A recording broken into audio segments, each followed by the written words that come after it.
That's the 4th of September 2021. So we have come with this intention to train our minds. So this mental training, cultivation is something that's very important. And because if our minds gain wisdom, if they gain knowledge, then they won't have any suffering. But it's the deluded mind that gives rise to this. The delusion inside of our hearts, this causes craving and clinging. So in order for wisdom to arise, we need samadhi. The mind needs to be firmly established. And this is something which we can cultivate, this firm establishment of the mind, if we train ourselves. But we also need sila, virtue, as the foundation for this training. So sila is something that's very important. And so sometimes we see that often wisdom, it's not a constant quality in the mind. And samadhi isn't always firmly established in our hearts. And so in that case, there's not always this knowledge and understanding into the Dhamma. And when the mind receives any object through the 6 senses, and the samadhi isn't present, the wisdom isn't there, then liking and disliking towards that object will arise. And this stirs up the mind and makes it chaotic. So this point right here is where we need to endure, we need to forbear. And this quality of khanti is something that's very important. This is a quality that all wise people possess. So we need to endure with other people as well, and their words, that if they say things that are critical about us, disparaging, they gossip about us or say harsh or harmful things, and then we need to endure like that, or with that, with these feelings that we don't like. The feelings are reactions towards that. And if these feelings, they accumulate and accumulate, and we get to the point where we're just not able to endure with it anymore, then maybe those feelings will spill out through our speech. We may say things that are very coarse, things that are very harsh or very painful. And so this anger may come out through our words in this way, if we don't have mindfulness there, if we don't have enough forbearance. And so enduring and ensuring that our words are moral, are virtuous words, imbued with sila Dhamma, is something that's extremely important. So in the world in its present state, this is the world of kind of the communication era, and also a world of social media as well. And so in the social media, there's a lot of self there, and there's good points to it, and there's also its drawbacks as well. And one of the drawbacks is that people receive many of these sense impressions and many of the moods and emotions from other people who don't like us. And this can cause much strain and stress. It can also cause a lot of sorrow as well. But it's also possible to receive many things that we can use to cultivate and develop ourselves. And this is how intelligent people use these technologies, use them to gain good things. So finding knowledge is easier than it was before. Listening to the Dhamma is easier than it was before. And if people have wisdom, then they're able to use these technologies in this way. But whatever the case, we need to train our minds so that they gain this quality of forbearance. We need to bring up this power of khanti, of forbearance. And this is an especially important quality for the laity as well, to have a lot of endurance, a lot of forbearance. This is something that the Buddha taught us. Because when we live together, then we also need to have a sense of sincerity towards each other as well. That we don't wish to harm ourselves, we don't wish to harm any other being either. And so really this sincerity that we have, this is sila Dhamma, this is virtue. Not harming through our body, our speech, or our mind. And so we try to do this even through our actions of mind as well. Try to train them, try not to have any harmful acts of mind. The quality of virtue of sila is more concerned with the body and the speech. So these 5 precepts, or the 8 precepts, these are what help us maintain virtuous actions of body and speech. And we need to endure with these as well, so that we don't fall under the power of greed, hatred, or delusion. So we train ourselves like this, and sometimes we're able to, or sometimes we need to bring up a lot of this endurance, a lot of this forbearance. Because at times the mind just won't give in, it just won't accept.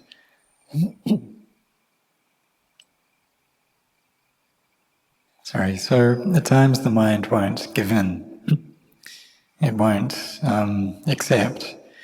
So there's this great sense of self that comes up, a sense of us and of them. And we don't give in to anyone else. We just kind of stand up for ourselves, thinking that I am the best in the world. And if everyone thinks like this, then no one gives in. But really it's the defilements that are the best in this case. So we need to know how to hold these qualities back, how to restrain them. And even if we don't kind of give in internally, we need to be able to restrain our minds as well. Because sometimes we want to kind of let loose and shout at other people. And if we have these thoughts a lot, then it'll give rise to thoughts of harm, of ill will as well. So even if we may be thinking a lot of these kinds of thoughts, we shouldn't act upon them. And we shouldn't follow the power or the instructions of these defilements.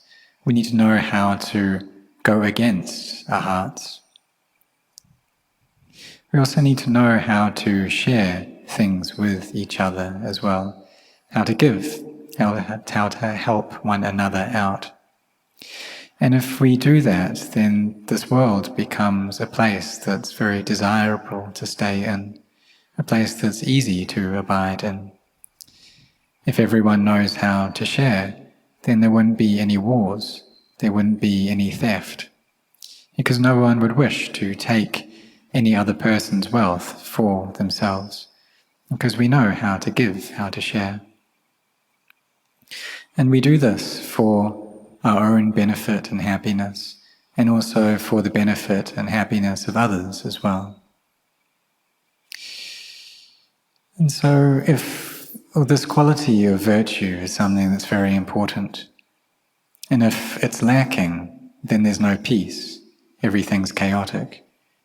You see, anywhere that's lacking in sila Dhamma, that doesn't have this quality of sila, that place is chaotic. We also need to depend upon training our minds as well, so that they have these qualities of sila and of endurance as well. And we just carry on training ourselves in this way. And in doing so, then the heart that was once agitated and really hot becomes more settled and cool. And so it becomes settled and cool through our actions of body and speech first. But maybe our minds are still hot. Maybe our minds still can't give in yet. They can't accept yet. They're still fighting. They still have this great sense of self, this ego. And so we come to train in samadhi then. We care for our precepts well. We look after them well. And then we need to, or we should recollect that virtue. And through doing this, then the mind comes to peace. It feels contented. It feels joyful. And it doesn't have any anxiety, or it's not kind of scared out of, or it's not worried out of a sense of fear. And then we apply ourselves to training this mindfulness and samadhi. And so with this quality of mindfulness, then we know what's going on inside our minds. If greed, hatred, and delusion is present, then we're aware of that, and we don't follow that. But here, in not following these defilements, is where we really torture our hearts. And we have to have a sense of control over our actions of body and speech and mind. And so that we don't follow these things, so that they are virtuous. But this requires our training to do this. And when we've done that, then the benefits arise for us. And one of these is that it's easier for the mind to become peaceful. Samadhi becomes something that's easier to attain to. These qualities, or these states of joy and contentment, happiness arise within the heart. And then wisdom can arise. If we have minds endowed with wisdom, then when we look at this body, the different parts of the body, the hands, the feet, the arms, the torso, the head, or perhaps we gaze over the entire body, and then we will see that it's not a self, that it's just emptiness. But when there's this Vedana there, so the nerves are working and the body is giving sensations which the mind experiences, these feelings, then there's a sense of self that comes up, a sense of me, the self that's experiencing these feelings. But when the mind is empty, then I'll look at this body and see the body as being empty as well. And here the mind is very peaceful at this point, seeing the body as a collection of earth, water, fire, and air, and all of those elements are empty. And this is wisdom arising. But what if wisdom doesn't arise? Then we'll look at the body and we'll see it as being something good. We'll see it as being a self, as something that's attractive.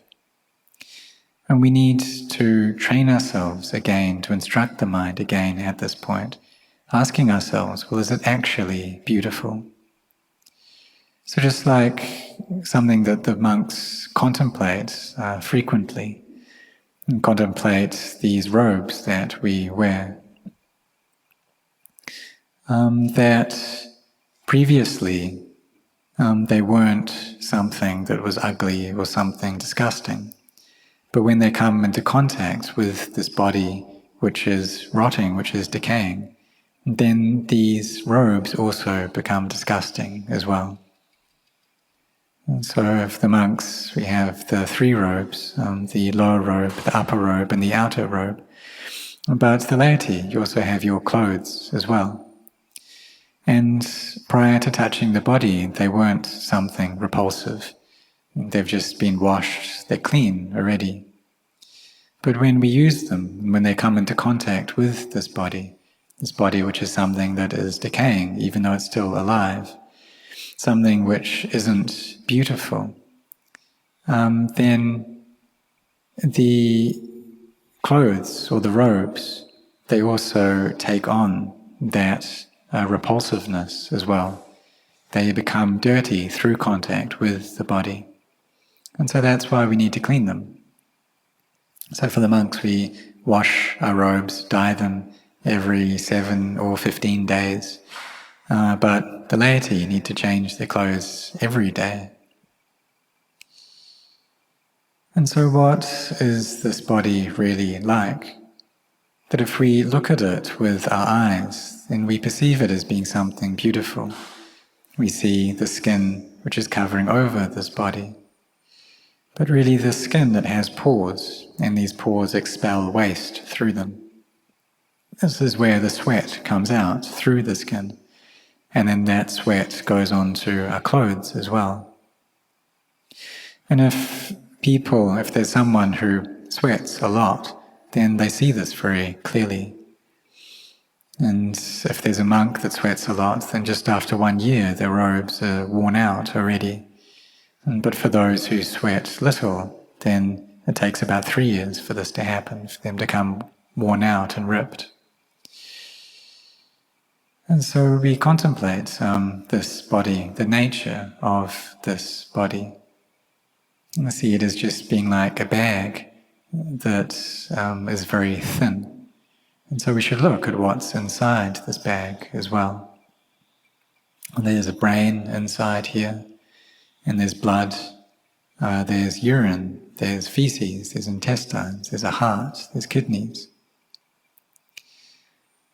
And so if this was a transparent bag, then we would see this very clearly and see how there's a skeleton inside here. See everything which this bag contains.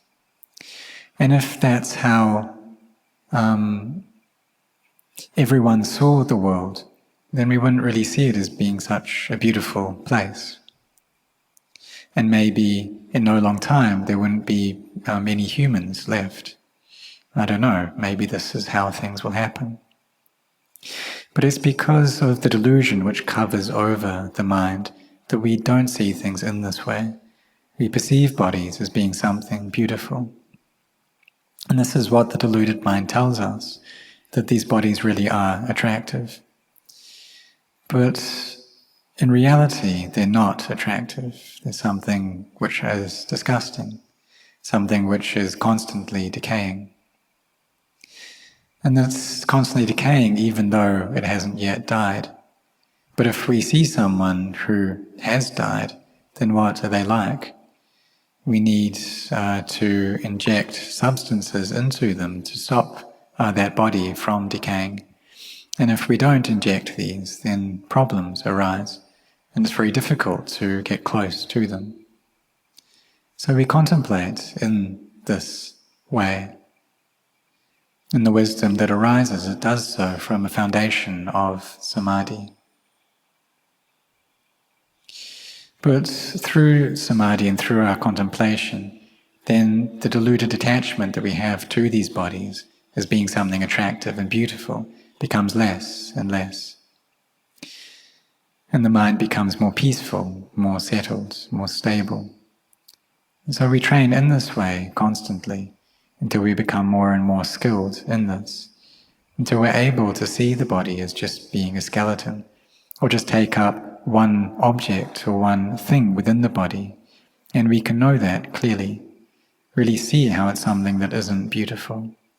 And this becomes the object of our hearts. It becomes a meditation object. And so we carry on training in this way, doing it frequently. And through this, then the heart becomes more and more beautiful. It's not as dark, it's not as deluded as it was before, because it's seen into truth. So initially we need to train ourselves to be generous, to have this quality of dana, to be self-sacrificing, to happily give. And so we give our external possessions, and we also give our internal possessions as well, which is our moods and our emotions. And so these moods of anger, of hate, of ill will, we need to sacrifice all of these, and sacrifice the greed that we have towards things in this world. And so we gain wealth and we share that with one another. And we also need to have honesty and sincerity towards one another as well, to be kind, to be compassionate, to have these qualities within our hearts, developing ourselves in this way every single day. At the very least, we need to be virtuous. Even though our wisdom may not be much, even though our samadhi may be just a small amount, we must take sila, this virtue, as one of the main principles for our lives. And so this is important for the laity, for the monastics as well, and to have this quality of sila, of virtue, as our mainstay. So for the monks, it's the 227 precepts that we take in the Patimokkha, and using these to have a control over our actions of body and speech. And as we do this, then eventually the mind will become firm and settled. So, in order to see the Dhamma, this is how we need to train, this is how we need to practice. We need to do it like this. So may each of you set your hearts on this.